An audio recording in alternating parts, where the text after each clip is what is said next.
আল্লাহ বলছে, বান্দা শুনো, ও চিরেই সত্য সত্যই একদিন মৃত্যুর যন্ত্রণা আসবেই আসবে, তোমাকে মৃত্যুবরণ করতেই হবে। যালিকা মা কুনতা মিনহু তাহিদ, এই মৃত্যুই সেই মৃত্যু যা থেকে তুমি বারবার পলায়ন করেছিলে।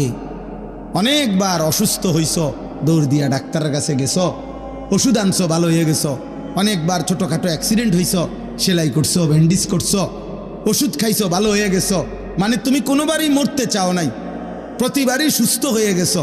তো তুমি ভাবছো এতবারের রোগ ব্যাধির পরে যেহেতু আমি প্রত্যেকবারই ভালো হয়ে গেছি, এই হিসাবে আমি আর মরবো না।